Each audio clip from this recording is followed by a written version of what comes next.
میدونستی همه آدما ممکنه پشیمون بشن؟ هم اونی که ازدواج کرده و بچه دار شده میتونه پشیمون بشه، هم اونی که ازدواج نکرده و توی 50 سالگیش مجرده میتونه پشیمون بشه. یکی ممکنه تو 20 سالگی درسشو ول کنه و ازدواج کنه با یه شوهر پولدار و بچه نخبه توی 50 سالگی پشیمون باشه که ای وای چرا ازدواج کردم، من باید درسمو میخوندم. از اون ورم یکی هست ازدواج نمیکنه، به خاطر همین ازدواج نکردنه هم میتونه تمام تایم و انرژی و پولش رو بذاره تو کاره، صاحب یه بیزنس بزرگ و موفقه یا یه آدم مشهوری شده، ولی پای حرفاش که بشینی پشیمون از اینکه ازدواج نکرده. مثلا میگه اگر زمان به عقب برگرده من میرم با زن یا مردی که عاشقش بودم ازدواج میکنم. اگر شانس دوباره داشتم عمرن زن نمیگرفتم، عمرن شوهر نمیکردم، عمرن صبح تا شب کار نمیکنم، عمرن عمرمو نمیذارم واسه درس خوندن و پروژه و پژوهش و فلان و بیسار. گو خوردم بچه دار شدم، غلط کردم مهاجرت کردم و چی. قضیه اینه که همه پشیمون میشن. پشیمونی آدما از تصمیمایی که توی گذشته گرفتن مختص یه سن خاص، یه جنس خاص یا یک وضعیت تأهل خاص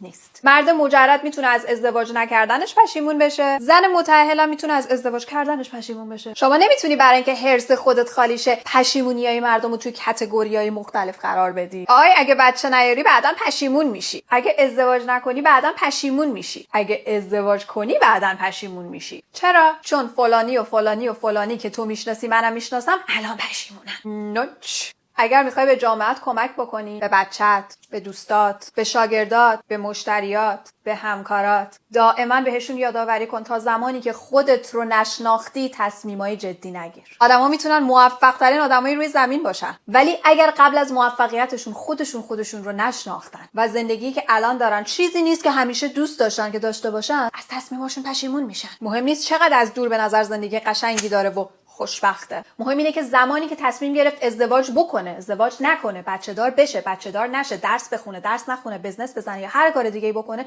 خودش رو نمیشناخته و تصمیمش رو به خاطر بقیه گرفته، نه به خاطر خودش. این آدم تو 50 سالگیش پشیمون میشه. منتها نمیتونه کیس استادی شما برای قضاوت کردن بقیه باشه. یکی مثل من همیشه همینو گفته، چیزی غیر از این نگفتم. اما کسانی هستن که از همین قضیه هم سود نمیبرن، میشینن این ور اون ور میگن وای شیما کاتوسیان داره زندگی ها رو به هم میزنه. زندگی که با حرف من به هم بخوره باید رید توش. تعارف که نداریم.